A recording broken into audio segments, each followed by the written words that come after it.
you know, he used to wear the leather and the studs and that sort of stuff. And he was very aggressive on stage, except whereas a lot of punk bands were screaming and hollering, he actually had had a very good voice, a musical voice, and was very, you know, very strong.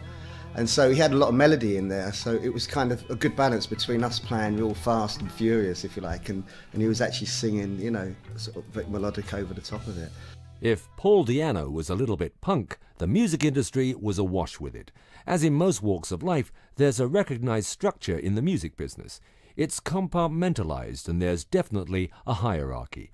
Despite the Ozzy Osbourne-type antics of metal, punk's frenzied aggression didn't sit well with the heavy bands. No, because to me it was aggression going nowhere. It was just, you know, to me, unless you channel the aggression into the songs, the power of the songs, then it doesn't really do a lot. It's just jumping around and writhing about all over the place. Without good songs, to me, doesn't really mean a lot.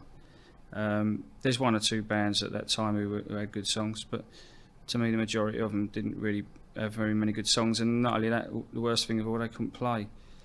I mean, you know, I went to see a couple of these bands, and they were just awful. When it came to promoting his own music, Harry was in a class of his own.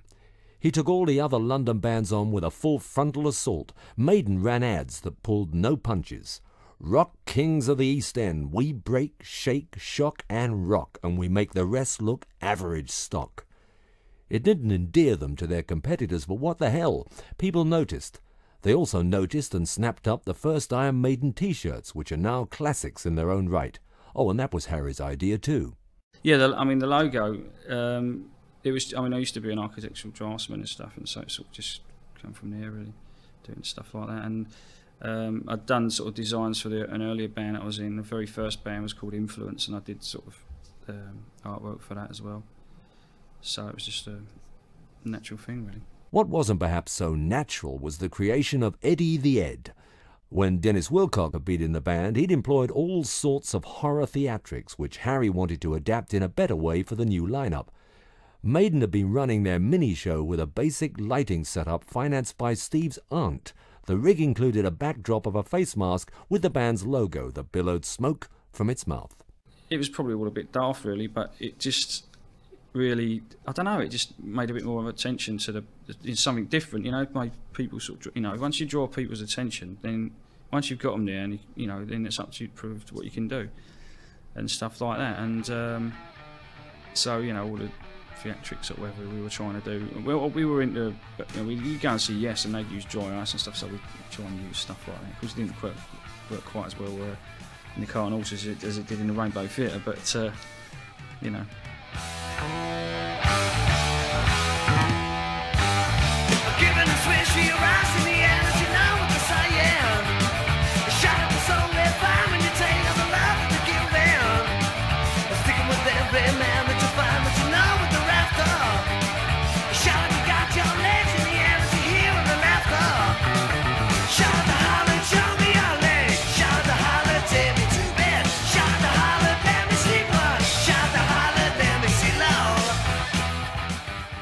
Throughout 1978, Iron Maiden were big fish in the East End of London.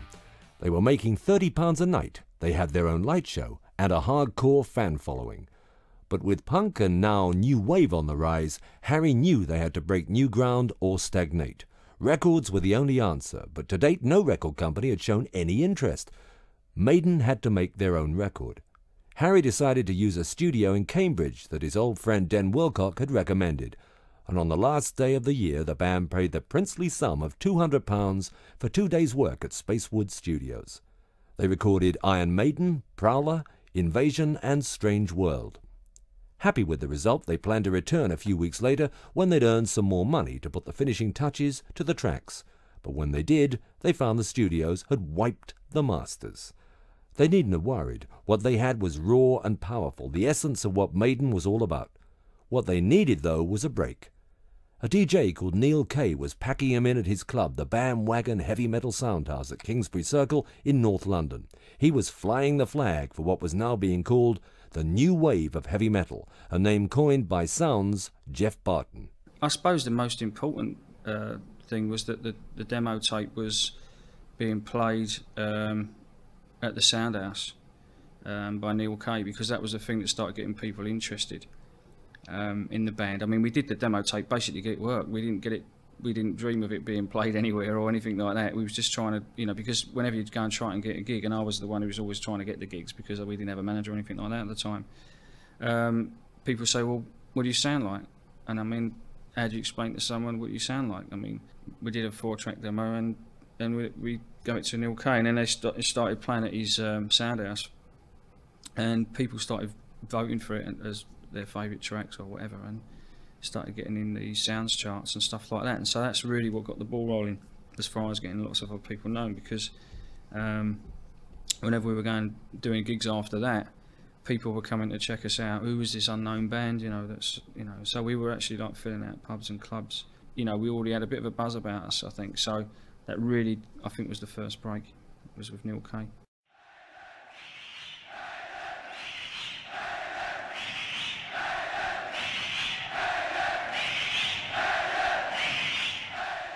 With the increasing popularity of the Soundhouse tapes, Maiden now had a growing audience, and Kay put them out on his heavy metal crusade tour, along with Angel Witch and Samson. Jeff Barton of Sounds voted them the best by far, and also credited Maiden's greatest fan at the Soundhouse, Rob Loonhouse, with inventing air guitar playing. Iron Maiden were making their mark, but they still didn't have a manager. Enter Rod Smallwood. When I first saw Maiden, they played without the lead singer Paul Di'Arno, who had been arrested for carrying a work knife in his pocket. The police stopped him outside the Swan Hammersmith and took him away. This is the second time I've been to see the band. The first time they didn't play because Steve had a big argument with the pub landlord, who asked him to go on stage early, and he wouldn't because he got friends from the East End due to arrive. That was at the Windsor Castle up in Harrow Road. And so this is the second time I've been to see them. Paul had been arrested. Steve came up to me and said, well, what shall we do? I said, well, do you know the songs? He says, yes, I wrote them. So I said, can you sing? He said, no, not really. So I said, well, go ahead anyway, give it a shot. So they went up on stage. That was just Steve, Dave Murray, and the old drummer Doug Sampson. And I just remember thinking, I'd never seen anybody look the audience in the eye with the same intent as they had on stage, and how much they're obviously into it, and it was probably the most real band I'd ever seen. And I just thought they were quite remarkable, and wanted to do it straight away, and we still are the same band with the same intent and the same look in the eye.